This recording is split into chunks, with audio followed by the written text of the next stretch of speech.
네, 정치권의 동향을 대기자의 시선으로 짚어보는 목요 정치클럽 기자 대기자 시간입니다. 오늘도 최병록 TV조선 해설위원 그리고 성한용 한겨레 선임기자와 함께하겠습니다. 어서 오십시오. 어서 오세요. 안녕하세요. 네, 바로 오늘의 첫 번째 토크 주제로 들어가 보겠습니다. 먼저 성 기자께서 발제해 주신 주제 무엇입니까? 윤석열 현상 얘기해야 되겠죠. 네. 최근에 이제 여론조사 한 군데에서 윤석열 검찰총장이 자기 대선 주자 선호도 조사 1등을 차지하는 뭐 놀라운 뉴스가 있었고요. 그래서 이걸 뭐 윤석열 현상이라고 이름을 붙여도 뭐 어색하지 않을 것 같습니다. 왜 이런 현상이 나타나는지. 네. 앞으로 그럼 어떻게 되는 건지 좀 얘기를 해봐야 될 것 같습니다. 네, 말씀해 주신 대로 뭐 한 군데 결과이긴 하지만 1위를 했습니다. 참 놀라운데요. 물론 질문 선택지에 좀 문제가 있다. 뭐 이런 얘기도 있긴 한데 어쨌든 1위를 했고요. 그리고 이것이 다 추미애 장관 덕분이다. 지금 이런 얘기도 나오고 있더라고요. 네. 어떻게 보십니까? 예, 그렇습니다. 이게 여론조사가 또 이 ARS 비중이 좀 너무 높기는 해요. 17%. 그래서 이제 끝까지 듣고 이 집념을 가진 분들이 응답을 했고 응답률은 굉장히 낮은 편입니다. 네. 근데 아무튼 여론조사라는 게 이제 밴드웨건 효과가 있어요. 어쨌든 1등을 하면 그쪽으로 확 쏠리는. 그래서 지금 며칠 동안 윤석열 지금 뉴스 정치 뉴스에서 굉장히 윤석열 이름이 많이 나오고 있죠. 네. 표면적으로 이제 여론조사의 밴드웨건 효과, 그다음에 또 하나는 이제 그 추미애 장관하고 윤석열 총장하고 둘이 이 정면 충돌을 하면서 이제 반문재인 성향의 어떤 야권 지지층이 윤석열 총장을 지지하는 그런 게 하나 있고요. 또 이제 야권에 좀 뚜렷한 대선 주자가 없다는 것. 그래서 이제 이쪽으로 쏠리는 뭐 이런 표면적인 이유는 그런 정도로 분석할 수가 있는데요. 네. 저는 이게 근본적으로 반정치주의하고 관련이 있다고 봅니다. 기존 정치인들한테 좀 식상한 사람들이 대안이 없으면 뭐 기업인들이라든가 과거에 뭐 정주영, 뭐 안철수, 고건 뭐 다 마찬가지 맥락이죠. 그래서 네. 좀 걱정스러운 대목이 있어요. 이렇게 정치에 실망했다고 해서 정치 전혀 모르는 사람을 차기 대통령으로 이렇게 생각하는 유권자들이 꽤 있다는 점에서 좀 우려스러운 대목이 네, 있습니다. 그렇습니다. 이 현직 검찰총장이 이렇게 대선 후보 지지율이 높은 건 처음이죠. 처음이죠. 그리고 본인도 몰랐을 거예요. 이 정도까지 될 줄은. 그래서 아마 추미애 법무부 장관 덕분이다. 이제 우리가 흔히 그렇게 얘기를 할 수밖에 없는 상황이 됐죠. 네. 그러다 보니까 지금 말씀하셨듯이 근데 한국 정치사를 보면 사실 이 제3지대, 그러니까 집권당과 제1야당 사이에 있는 제3지대가 늘 몇십 % 정도는 있었어요. 네. 대략 한 뭐 20% 남짓 정도가 있었거든요. 그러면 지금 윤석열 현상이라고 하는 것도 이 제3지대의 하나의 변형이냐, 아니면 이거는 과거에 우리가 했던 제3후보 조금 전에 말씀하셨잖아요. 네. 그 제3후보의 현상과 좀 다른 현상이냐. 그런데 지금 이제 윤석열 검찰총장의 경우에 본인이 정치한다고 얘기한 적 없어요, 지금까지. 네.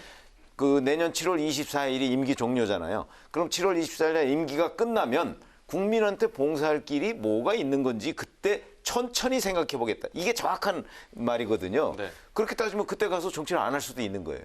그런데도 불구하고 지금 이렇게 많은 인기를 모으고 있다. 이렇게 판단하는 것은 지금 말씀하셨듯이 바로 그 문재인 대통령 또는 민주당에 반대하는 그게 뭐 국민의힘 지지자가 대부분일 가능성이 높지만 거기 플러스 그 이제 반대하는 또 추미애 장관의 어쩌면 무리한 윤석열 검찰총장 공격 뭐 이런 부분에 대한 반발 이런 표들이 함께 지금 모아져서 윤석열 현상이 나타나고 있는 것이다 이렇게 볼 수 있겠습니다. 네, 여당으로서는 싸우다가 몸값만 키워준 셈이라고 볼 수 있을 것 같은데요. 민주당 속내가 지금 아주 복잡할 것 같습니다. 민주당은 아니 저는 어느 정도 민주당이 이런 상황을 예상했을 거라고 봅니다. 왜 그러냐면 늘 과거에도 보면 여권의 집중 공격을 받잖아요. 그러면은 그 집중 공격을 받는 야권 후보가 올라가게 돼 있고 야권에 있는 다른 후보들은 올라갈 수가 없어요. 집중 공격을 받으면. 네. 그런 점에서 본다면 윤석열 총장도 지금 추미애 법무부 장관으로 그 대표되는 여권의 집중적인 공격을 집중 포화를 받고 있는 거거든요. 그러니까 지금 국민의힘의 다른 지지자들은 뭐 그냥 어떤 천정에 갇힌 듯한 그런 그 양상을 보이잖아요. 네. 그렇듯이 제가 보건대는 아마 민주당으로서는 이렇게 윤석열 검찰총장을 그 공격했을 경우에 윤석열 검찰총장이 대선 후보, 야권 대선 후보의 반열에 오를 것이다. 이렇게 충분히 저는 예상했을 거라고 보고 그럼에도 불구하고 그럼 왜 공격했느냐. 그만큼 윤 총장이 살아있는 권력에 대해서 벌이고 있는 이 수사 이거는 어찌됐든 간에 저지해야 된다고 보는 여권의 판단이 굉장히 절실했던 것 아닌가 이런 생각이 수사를 듭니다. 좀 상당히 크게 보고 있군요, 의미를. 그렇죠. 아니 지금 수사에 대해서 이거는 어찌됐든 간에 저지를 해야 되겠다 네. 하는 그 생각이 여권을 짓누르고 있다. 저는 그렇게 봅니다. 네. 네. 송 기자님 어떻습니까? 글쎄요, 뭐 그런 측면보다도 글쎄요, 그렇게 지금 문재인 대통령이나 여당이 그렇게까지 정교한 생각을 한 것 같지는 않고요. 굉장히 좀 여당으로서는 당혹스러워해요. 이게 망신이거든요. 윤석열 총장, 문재인 대통령이 임명한 사람입니다. 네. 우리 총장님하고 살아있는 권력 수사하라고 했고. 근데 지금 이 정권하고 검찰총장이 맞서는 것 같은, 그러니까 물론 이제 추미애 법무부 장관이라는 좀 굉장히 좀 독특한 분이 가운데 끼어 있긴 합니다만, 이렇게 되면서 정부 여당으로서는 좀 망신살이 뻗친 거예요. 부인할 수가 없는 겁니다. 어떻게 여권의 대선 주자들보다도 현재 검찰총장이 더 자기 여론조사에서 더 높게 나오겠습니까? 이게 문재인 대통령이나 더불어민주당 쪽에 좀 약간 좀 성찰과 반성이 좀 네. 요구되는 대목이 있어요. 그런데 이 공학적으로, 정치 공학적으로는 지금 최병묵 의원 말씀하신 대로 이 여당한테 꼭 나쁜 거는 아니라고 생각하는 사람들이 있어요. 왜냐하면 이렇게 윤석열 총장이 야권 대선 주자가 되면 국민의힘 안에 있는 다른 대선 주자들이 이제 맥을 못 쓴다는 거고요. 네, 네.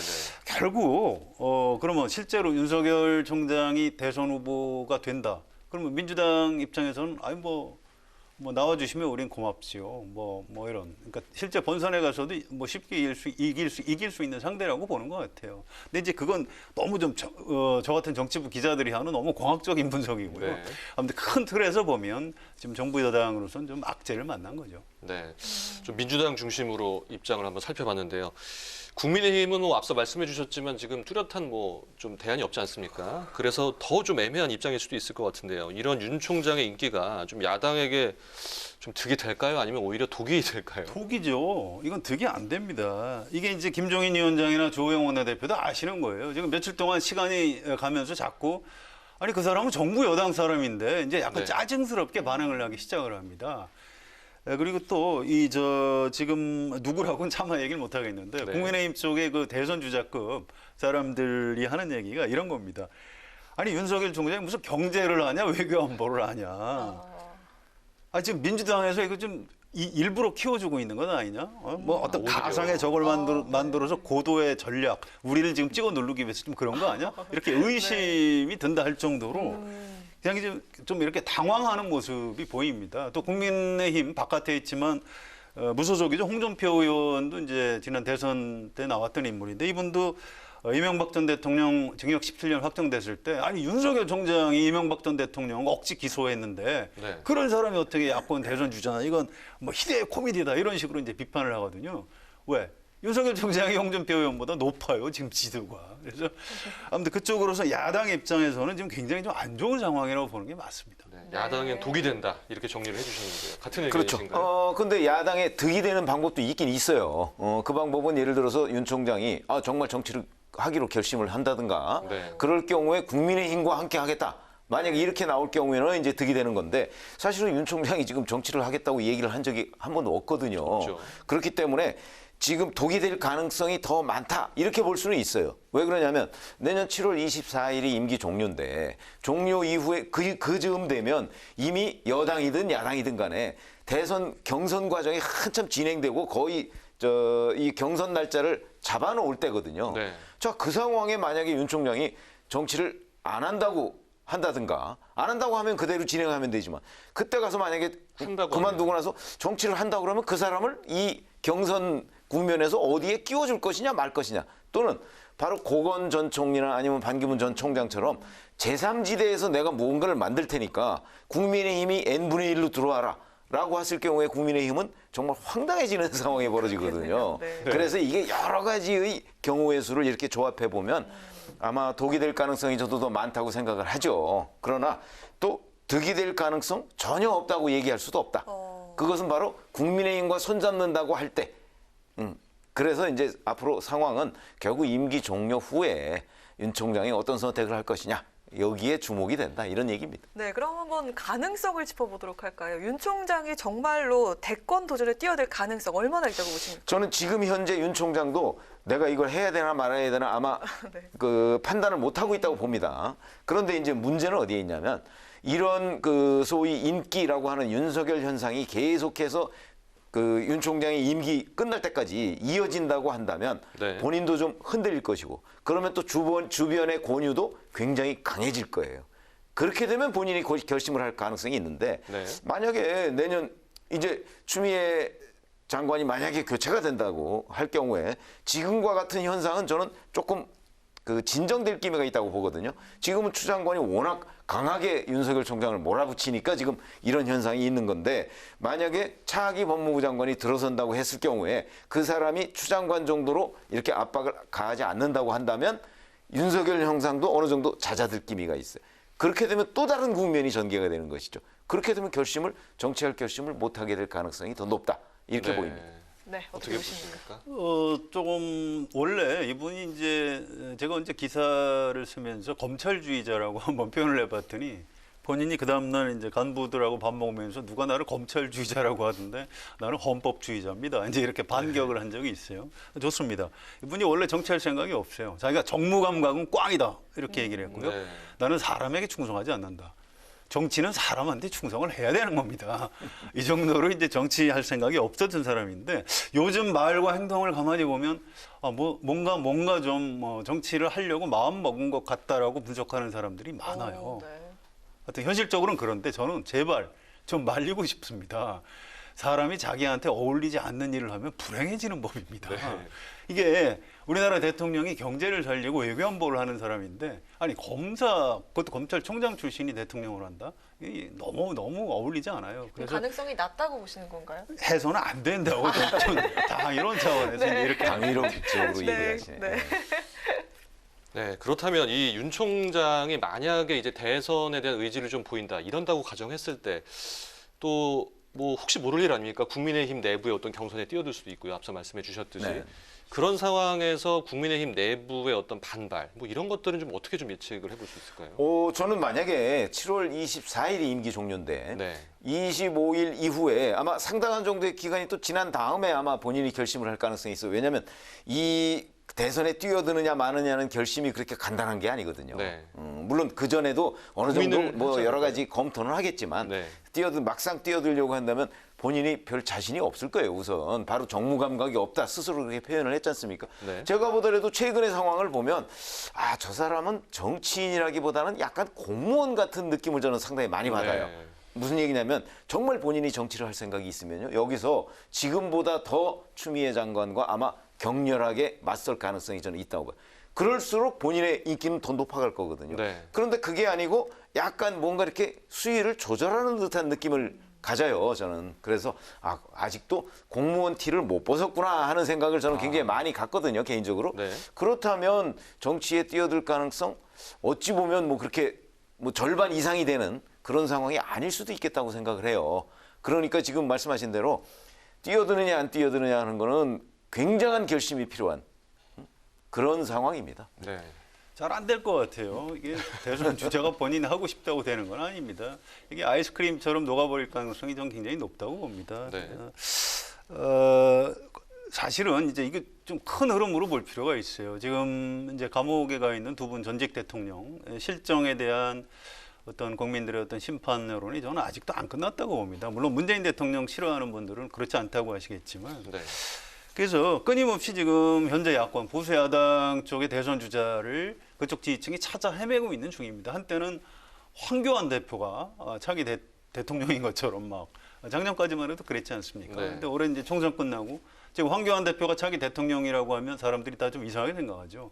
지금 윤석열 마찬가지입니다. 또 몇 달 지나면 누군가 또 다른 사람, 이 사람 어때? 이렇게 지금 보수 야당 지지층에서 차기 대통령감을 지금 계속 이렇게 찾아다니는 이런 국면이라고 보시면 될 것 같습니다. 예, 알겠습니다. 여야 모두의 집중 조명을 받고 있는 윤석열 총장, 실제 현실 정치에 뛰어들게 될지 좀 지켜봐야겠습니다. 이번에는 최 의원께서 발제해 오신 주제 들어볼까요? 네, 안철수 국민의당 대표가 오늘도 연설을 했던데 특강을 했죠. 근데 왜 그 며칠 전부터 계속해서 강조하고 있는 야권 혁신 플랫폼이라는 게 있습니다. 그게 정확하게 뭘 의미하는지는 모르겠으나 어찌됐든 간에 본인이 제안을 해놓은 그리고 원내 의석을 가지고 있는 정당의 대표 아니겠습니까? 네. 그렇다면 이것을 한번 분석을 해볼 필요가 있겠다. 이런 느낌이 들어서 안철수 대표의 야권 혁신 플랫폼 이 부분을 논의해보자고 발제를 했습니다. 네, 안철수 국민의당 대표가 또다시 야권의 새판짜기를 거론하고 나섰는데요. 오늘 김무성 전 의원이 주도하는 마포 포럼의 강연에서 안 대표는 혁신 플랫폼을 통한 야권 재편을 언급을 했습니다. 얼마 전에는 신당 창당을 언급을 했다가 또 신당이냐 이런 반응이 나오기도 했는데요. 야권 재편을 꺼내든 안 대표의 구상과 또 실현 가능성에 대해서 질문 드리겠습니다. 먼저 최 의원님. 그렇죠. 근데 그 혁신 플랫폼이라는 게 정확하게 얘기해서 뭘 어떻게 하자는 건지 구체적인 방법론은 잘 안 보여요. 그러니까 국민의힘 또는 뭐 정의당은 아니겠지만 네. 국민의힘과 국민의당 적어도 이 두 당이 합당을 하자는 건지 아니면 연대를 하자는 건지 연대의 방법도 또 여러 가지가 있거든요. 네. 그런데 그런 구체안을 아직 내놓고 있지는 않아요. 그런데 대략 보면 뭐 연대 정도로 생각하고 있는 것 아닌가 이런 생각이 드는데 네. 그 부분에서 사실 주도권은 안철수 대표가 지금 쥘 수 있는 상황은 아니잖아요. 원내 의석이 3석밖에 안 세석이죠. 되는데 예. 그런 점으로 본다면 이에 대해서 국민의힘이 어떤 반응을 보이느냐가 대단히 중요한데 현재까지는 뭐 김종인 비대위원장이나 주호영 원내대표 같은 경우는 크게 관심이 없는 것처럼 보입니다. 그렇다면 이게 그냥 그 반응 없는 메아리가 될 가능성 그것도 꽤 높다고 봅니다. 네. 이게 정치인도 사람이거든요. 그래서 자기가 잘 할 수 있는 것, 과거에 해서 성공한 거를 자꾸 하려고 하는 겁니다. 안철수 대표가 2012년 대통령 선거에 출마하려다가 이제 문재인 대통령한테 양보했죠. 그래서 뭐 대선 주자급 정치인이 정치 시작하자마자 대선 주자급 정치인이 된 겁니다. 네. 또 2014년에 정당 만들다가 전격적으로 민주당하고 합당을 했죠. 그래서 새정치민주연합의 대표가 된 겁니다. 어쨌든 당을 만들어서 본인이 공동대표가 된 거예요. 또 2016년에는 국민의당을 만들어서 호남에서 인기를 바탕으로 해서 원내교섭단체를 만들었죠. 성공한 겁니다. 그래서 뭔가 이번에도 이 혁신이라는 아이콘을 넣어서 뭔가 좀 개편을 해서 자기한테 유리한 전국을 만들어 보자 이제 이런 생각인데 지금 제가 말씀하신 대로 이게 좀 과욕이죠. 의석 세석 가지고 뭐가 잘 되겠습니까? 그래서 자꾸 이제 이렇게 목소리를 정치인이 이제 내므로써 또 존재감을 과시하는 그런 의미가 현재로서는 좀 더 크지 않나. 실현 가능성은 그렇게 높은 것 같지는 않습니다. 네. 과거의 성공을 바탕으로 또 한번 해보려고 하는데 뭐 좀 약간 부정적으로 조금 보고 계시군요. 그렇습니다. 네. 뭐 앞서 최 의원께서도 말씀을 해주셨지만 뭐 국민의힘 김종인 위원장은 관심이 없다. 예, 이런 반응을 보였는데요. 또 국민의힘 내부에서도 지금 찬반 의견이 분분한 것으로 알고 있습니다. 뭐 장제원 의원과 지상우 여의도 연구원장이죠. 이 문제로 신경전을 벌이기도 했는데요. 그렇다면 뭐 지금까지 두 분이 말씀해 주신 내용을 보자면 좀 선거연대 가능성은 좀 희박하다고 봐야겠죠? 아직은 좀 더 봐야 됩니다. 이게 이제 이런 변수가 있어요. 김종인 위원장은 개인적으로 안철수 대표를 너무 싫어하는 것 같아요. 그냥 개인적으로. 개인적으로? 예. 뭘 하겠다는 거냐. 자꾸 이렇게 되묻지 않습니까? 네. 그 얘기는 정치인으로서 좀 인정할 수 없다. 이제 이런 얘기고요. 그런데 또 김종인 위원장의 어떤 이 전국 인식 자체에 대해서 당내에서 비판이 많은 겁니다. 아니 지금 당 지지도가 아직도 저 모양인데 어떻게 서울시장 선거를 이길 수 있느냐. 그래도 안철수 대표를 서울시장 후보로 내세우고 우리가 지원하는 식으로 해서 좀 서울시장은 어떻게든 이겨볼 수 있는 것 아니냐. 네. 이런 얘기들을 하고 있는 겁니다. 이게 국민의힘 안에서 비상대책위원장, 당대표하고 중진 의원들하고 과연 어느 정도 절충과 타협이 될 수 있을지 그 부분을 잘 모르겠어요.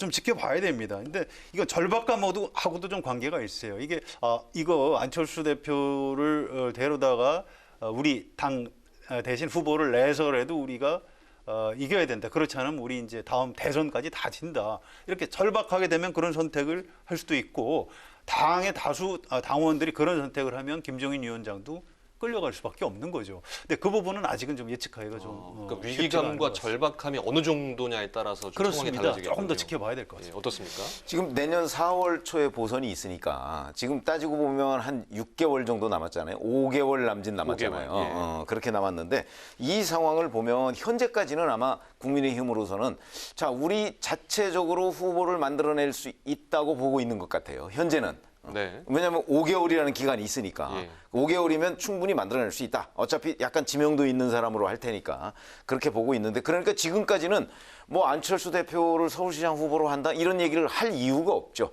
일단 우리 내부와 우리 언저리에서 찾아보자 이런 걸로 보이는데 자 지금까지 저 김종인 비대위원장이 된 지 꽤 됐지 않습니까? 네. 근데 계속 찾는다고 했는데 오늘 벌써 이제 11월 중순이 됐습니다. 예. 지금까지 못 찾았어요. 그런데 만약에 정기국회가 끝나면 바로 이제 서울시장, 부산시장 보궐선거 국면으로 넘어갈 텐데 그 국면이 돼도 계속해서 뭔가가 보이질 않는다. 이럴 경우에는 이제 당내에서 저는 뭐 그 대상이 안철수 대표가 되든 아니면 금태섭 전 의원이 되든 누구든 간에 여하튼 자, 우리도 빨리 누군가를 세워야 된다는 그런 여론이 형성이 될 것이라고 봐요.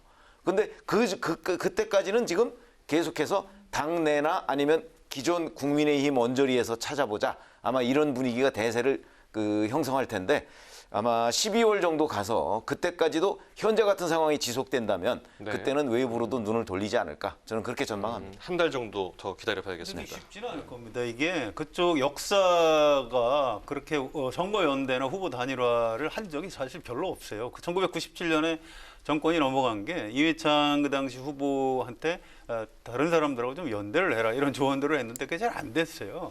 아마 이제 보수 쪽이 워낙 오랫동안 장기 집권을 하다 보니까 자기 걸 좀 포기하고 제3세력하고 연대해본 경험도 별로 없고 그래서 지금 그런 유전자도 없는 것 같습니다. 그래서 말은 뭐 제3세력하고 손잡고 해야 된다 이렇게 하지만 그걸 실제 정치 현실로 만들어내는 데는 어떤 역량의 문제, 유전자의 문제, 경험의 문제 이런 것들이 좀 있을 것 네. 같습니다. 네, 또 한편 지난 총선 이후의 행보를 한번 보면요. 김종인 위원장이 대구를 2번 방문을 했고요. 또 안 대표가 6번이나 방문을 하면서 TK에 굉장히 공을 들이는 모습입니다. 실제로 TK 홀대론이 나오면서 국민의힘 지지율이 좀 떨어지기도 했는데요. 보수 민심 국민의당 쪽으로 좀 움직일 수 있을까요? 글쎄요, 이게 이제 세력이 어느 쪽으로 움직이느냐 그런데 제가 보건대는 아까도 말씀드렸지만 안철수 국민의당이라고 하는 그 정당이 원내 의석 분포가 3석밖에 안 되기 때문에 세력으로서의 국민의당은 저는 이미 뭐 별 큰 의미가 없어졌다고 생각을 하거든요. 네. 그러니까 아마 본인이 이제 2022년 대선 같은 걸 의식해서 내 개인기로 뭔가 TK에서도 좀 표를 모아보겠다 이런 생각을 가지고 있는 것으로 보여요. 지금 안철수 대표의 행보를 보면. 네. 그러나 안철수 대표가 대선에 과연 나올 수 있을 것인가에 근본적인 의문을 가지고 있는 사람들도 굉장히 많아요. 그러니까 본인은 제가 보건대는 아마 대선을 염두에 둔 행보로 자꾸 TK, 그러니까 대구 경북 지역을 자주 찾는 것으로 보이나 네. 실제 대선의 출마 여부는 지금 현재로서도 저는 미지수라고 봅니다. 그렇기 때문에 뭐 저런 것이 국민의힘을 대구 경북에서 안철수 대표가 대체할 정도까지 가기에는 너무나 먼 길이다. 그렇게 봅니다. 네. 대구 경북은 기본적으로 이제 정통 보수를 어떤 대변하는 그런 지역입니다. 그래서 박근혜 전 대통령에 대한 지지가 높고요. 또 지금 문재인 대통령에 대한 반대 여론이 가장 높은 지역이라고 봐야죠. 이분들이 좀 지금 미지근해요. 김종인 위원장이 마음에 안 드는 건 확실합니다. 기본적으로 좀 이제 호남에 대한 반감도 좀 있고요. 또 경제민주화 자체를 뭐 좌파, 뭐 빨갱이 정책 이렇게 이제 보는 시각이 굉장히 많다고 그래요. 그렇다고 안철수 대표를 지지하나요? 그런 것 같지도 않습니다. 이 대구 경북이 황교안 대표에 대한 지지도 굉장히 높아졌거든요. 네. 지금 다 이제 없어졌죠. 아마 윤석열 총장에 대한 지지도 그쪽이 가장 높은 걸로 알고 있습니다. 지금 대구 경북이 차기 대선 주자 정통 보수를 좀 대변할 수 있는 대선 주자를 찾아서 지금 약간 방황하고 있는 기간이 아닌가 이런 생각이 듭니다. 예, 이 안철수 대표가 2011년쯤 정치를 시작했던 것 같은데요. 네. 그렇다면 지금 말씀해주신 내용을 보면은 그때보다 지금 상당히 이제 모든 것이 어려워지지 않았습니까? 그렇죠. 상당히 어려워졌는데 안 대표가 좀 앞으로 어떤 방향으로 좀 행보를 해 나갈지 어떤 것이 필요할지 한번 짧게 정리를 해주시죠. 제가 보기에는 사실은 지금 혁신 플랫폼 얘기를 했지만 안 대표로서는 어떤 식으로든 큰 세력과 연합하지 않으면 재기가 불가능할지도 모르겠다. 이런 생각을 하게 됩니다. 그래서 혁신 플랫폼 같은 거는 잘 제안을 했다고 보는데 네. 문제는 이 제안을 구체적으로 실행하려면 액션 플랜이라는 게 있어야 되잖아요. 행동 계획이 있어야 되거든요. 근데 안철수 대표는 항상 총론에는 강한데 이 강론에 좀 약한 경향이 있어요. 더군다나 지금 2011년이나 2012년과 같은 안철수의 힘은 없어요, 현재. 네. 그러니까 본인이 자기의 그 어떤 주변적인 상황 여건 이걸 정확하게 분석하면 본인이 먼저 그 연대의 문을 두드리고 자기가 그냥 제안하고 뒤로 빠지는 것이 아니고 연대의 문을 두드리고 그 구체적인 행동 계획까지도 정말 과단성 있게 나가지 않으면 아마 연대 제안도 그냥 제안 정도로 그치지 않을까. 저는 이런 우려를 갖고 있습니다. 네. 저는 2011년에 이분이 이제 한나라당 세력의 확장에 반대한다 이런 명분으로 정치를 시작했어요. 근데 최근에는 오늘 강연에서도 그런 얘기를 했던데 문재인 정부가 잘한 건 하나도 없다. 잘못한 것만 7가지가 있다. 이렇게 얘기를 했어요. 그러니까 정권 교체를 위해서 난 뭐든 하겠다. 그러니까 이분은 뭘 항상 반대하기 위해서 정치를 하시는 분처럼 비칩니다. 아니 대통령을 하고 싶다는 사람이 내가 대통령이 되면 뭘 하겠다. 나는 왜 해야 된다. 이런 얘기를 해야 되는 거죠. 누군가를 반대만 해가지고 어떻게 대통령이 되겠습니까? 네. 좀 그런 부분에서 좀 안철수 대표의 정찰도 좀 필요하다고 생각을 합니다. 네, 알겠습니다. 네, 마지막으로 두 분의 한 줄 논평 짧게 듣도록 하겠습니다. 네. 그 추미애 법무부 장관이 이제 윤석열 검찰총장을 그 꾸준히 공격을 해온 그 여파로 윤 총장의 지지율이 많이 올랐다. 근데 추미애 장관의 그 공격 포인트가 사실 일반적인 그 국민들의 눈높이하고는 좀 안 맞는 것 아니냐 이런 얘기들이 많아서 제가 추미애 장관의 마이웨이가 윤석열 검찰총장의 고속도로를 깔아줬다. 그러니까 지지율 말씀만 드리는 겁니다. 네. 그걸 한 줄 논평으로 선택을 했습니다. 네. 이 대통령이 하는 가장 중요한 일이 경제일 겁니다. 그리고 외교 안보 이런 거겠죠. 그런데 검찰총장이 대선 후보 1위를 차지한다. 이거 아무리 생각해도 좀 비정상이에요. 우리 유권자들이나 윤석열 검찰총장이 좀 더 차분해졌으면 좋겠고요. 그래서 오늘 한 줄 논평, 대한민국 대통령 아무나 하나라고 하겠습니다. 네. 잘 들었습니다. 네, 목요 정치클럽 기자 대기자 지금까지 성한용 한겨레신문 선임기자 최병묵 TV조선 해설위원과 함께했습니다. 오늘 말씀 감사합니다.